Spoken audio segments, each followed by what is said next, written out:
24시 초대석입니다. 신문과 인터넷을 오랜 시간 검색하지 않아도 대학신문 기자에게 직접 뜨거운 이슈를 들을 수 있는 유익한 시간이죠.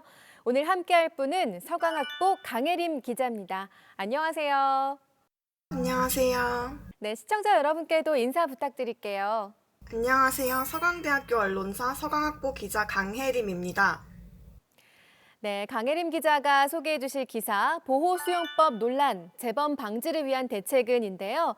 보호수용법이라는 이슈 함께 짚어보도록 하겠습니다. 우선은 보호수용법이라는 단어가 굉장히 낯선 분도 있을 거고 요즘에 워낙에 뜨거운 이슈다 보니까 특정 범죄자의 이름을 자연스럽게 떠올리는 분도 있을 것 같은데 보호수용법이 뭔지 자세하게 짚어주세요. 네, 보호수용법에 대해 간단히 말씀드리자면 형기가 끝난 강력범죄자를 일정 기간 동안 교도소와는 다른 보호수용시설에 격리하는 법입니다. 상습적인 흉악범죄자가 출소하면 재범을 막기 위해서 전자발찌라고도 하는 위치 추적 전자장치를 부착하는 등 사회 안에서 보안 처분을 합니다. 하지만 전자발찌 제도 시행 전후 5년을 비교해보면 살인과 강도 범죄자의 재범률 감소폭에 비해 성폭력 범죄자의 재범률 감소폭은 훨씬 작았습니다. 뉴스에서도 전자발찌를 찬 채 범죄를 저질렀다는 소식이 종종 들리죠. 성범죄자 알림이의 부분적 신상 공개, 일부 기관 취업 제한 등이 부가적 조치로 도입되지만 재범에 대한 국민의 불안을 잠재우지는 못합니다. 이에 아동 성범죄자, 상습 흉악범 등 일정한 요건을 충족하고 재범 위험성이 높다고 판단되는 범죄자들이 출소 후에도 일정 기간 동안 별도의 시설에 수용돼야 한다는 취지에서 최근 보호수용법 제정이 촉구되고 있습니다. 다만 보호수용의 요건과 집행 절차를 엄격히 하고 흉악범들의 건전한 사회복귀를 위해 사회적인 처우를 받는다는 수용자의 권리가 명시돼 있습니다. 네, 재범 방지를 위해서 출소 후에도 조금 감독을 하자는 건데 현행 법률에도 근거를 찾아볼 수 있을까요? 네, 지난해 4월 미성년자 대상 성범죄자의 재범을 막기 위해서 특정 범죄자에 대한 보호관찰 및 전자장치 부착 등에 대한 법률 개정안, 일명 조두순법이 도입됐습니다. 아동 성범죄자에게 전자발찌를 부착할 때 거주지를 제한해서 피해자 등 특정인 접근 금지 명령을 내리고 전담 보호관찰관을 지정해 1대1로 24시간 감시하도록 하는 법이에요. 하지만 2009년 판결이 확정된 조두순에게는 형벌 불소급 원칙에 따라 해당 법안을 완전히 적용하기는 어렵습니다.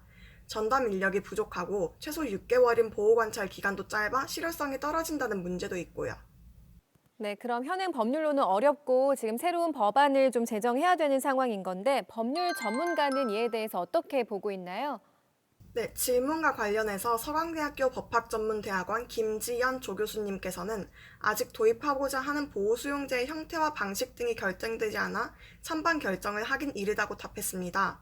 하지만 현재까지 이루어져 왔던 전자장치 부착과 보호관찰만으로는 중범죄자의 재범 방지가 완벽히 이루어질 수 없다는 측면에서 조두순의 출소를 앞둔 국민들의 걱정은 일리가 있다며 동감했습니다. 그러나 보호수용 역시 징역형 등과 같이 신체의 자유를 제한하는 제도입니다. 따라서 김 교수님은 헌법이 규정한 적법 절차의 원칙에 따라 피고인에게 불리한 규정을 사후에 입법한 후 소급 적용해서는 안 된다며 추후 보호수용법이 제정되더라도 조두순에게 적용하는 것은 어려울 수 있다고 밝혔습니다. 또한 보호수용 제도는 판결을 통해 선고된 형량과 서로 영향을 주고받는 관계입니다. 이에 대해 김 교수님은 보호수용법이 제정되기 전에 형의 선고를 받은 경우 선고형을 통해 피고인의 범죄에 대한 평가가 모두 이루어졌다고 볼 수 있으므로 이후 보호수용법이 제정되다고 하더라도 소급 적용돼서는 안 된다며 이중 처벌의 우려에 대해 말씀해 주셨습니다. 한편 폐지된 보호가분법처럼 교도소에 준하는 정도가 아닌 다양한 형태의 수용제도를 검토한다면 국민의 의사를 반영한 보호수용법을 잘 도입할 수 있다고 분석했습니다. 즉 출소자의 입장에서는 사회 복귀, 재사회화, 재범 방지를 돕고 사회 구성원들의 입장에서는 출소자가 출소한 후 일정한 기간 동안 어느 정도의 사회 격리 효과를 확보할 수 있게 해 사회 전체의 안전을 도모한다는 의미입니다. 네, 처벌을 다 받았기 때문에 추가 수용은 불가하다는 원칙이 반복이 되는 것 같아요. 혹시 처벌이 아니라 다른 관점으로 바라본다면 어떨까요? 네, 치료로 본다면 소급 적용이 가능합니다. 수용자의 재사회화와 건전한 사회 복귀를 돕는다는 의미예요. 청와대 국민청원 게시판에 보호수용법 제정 청원 게시글을 올린 윤화섭 안산시장 역시 보호수용법은 수용자의 재사회화와 재범 방지를 목적으로 하는 비형벌적 보완 처분이라 말했습니다. 하지만 헌법재판소는 신체의 자유를 박탈하거나 제한하는 경우에는 형벌 불소급 원칙을 적용한다고 밝혔습니다. 따라서 법무부는 조두순에 대한 보호수용이 처벌이 아닐지라도 자유를 제한하므로 적용이 어렵다고 전했습니다. 네, 조두순과 관련한 입법안들이 쏟아지면서 전문가들이 또 비판의 목소리를 내고 있잖아요. 어떤 목소리인지 좀 알려주세요.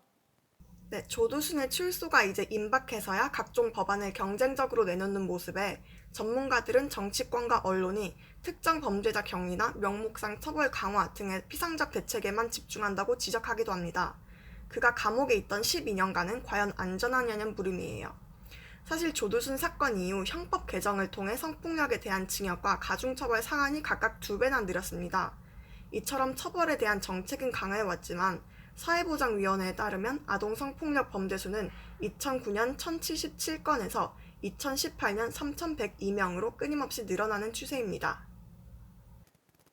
아동 성폭력 사건을 다루는 법 체계에서 가장 큰 문제점은 뭔지, 현재 형량이 어느 정도로 선고가 되고 있는지 궁금하거든요. 실형을 선고받더라도 초범, 합의, 반성 등 각종 임의 감경 사유로 낮은 형량을 받는 것도 큰 문제가 됩니다.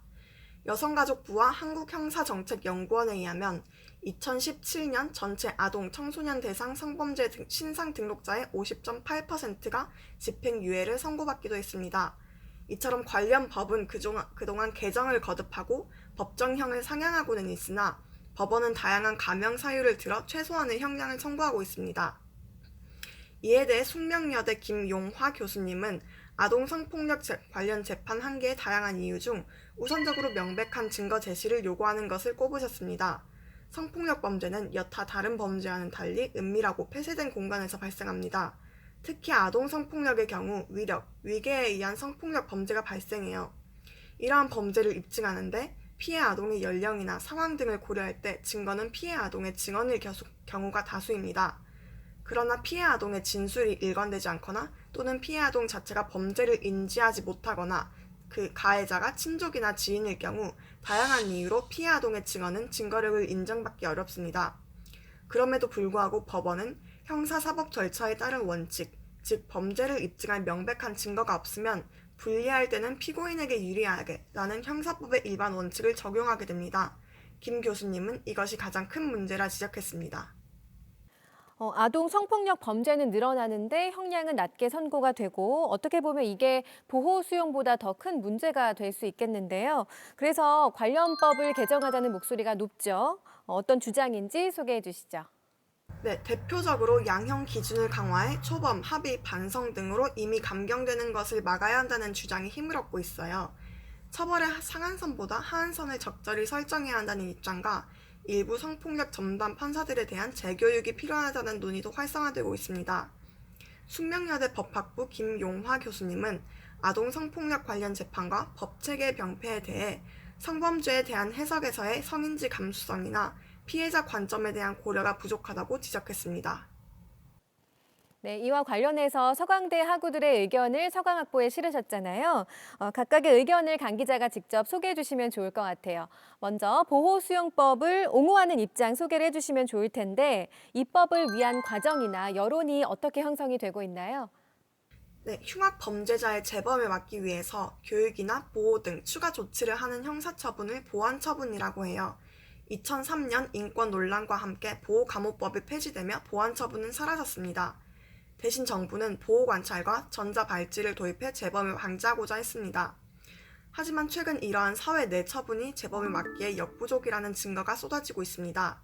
또 최근 조두순의 출소를 앞두고 윤화섭 안산시장이 청와대 국민청원 게시판에 보호수용법 제정을 청원하는 게시글을 올려 보호수용법 입법을 요청하는 여론이 쏟아지고 있습니다. 네, 말씀하신 것처럼 출소자를 관리 감독하는 방법으로 전자발찌 착용이라는 게 있잖아요. 이것의 시행 결과가 어땠나요? 2013년 전자발찌 착용자의 재범 사건 수는 모두 30건이었던 반면 올해는 상반기에만 벌써 30건의 재범 사건이 발생했습니다. 2019년을 제외하면 전자발찌 착용자의 재범 건수는 해마다 증가했습니다.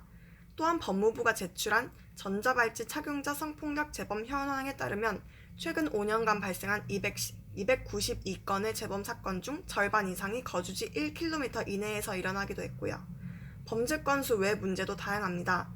전자발찌로는 위치만 알 수 있어 구체적인 상황 파악은 피감시자의 진술에 의존해야 하는 현실, 보호관찰관 인력난 등이 있습니다. 네, 외국의 경우에는 어떤지 궁금한데요. 다른 나라의 사례도 알 수 있을까요? 독일이나 스위스 등 유럽 국가들은 이미 보호수용법을 시행하고 있어요.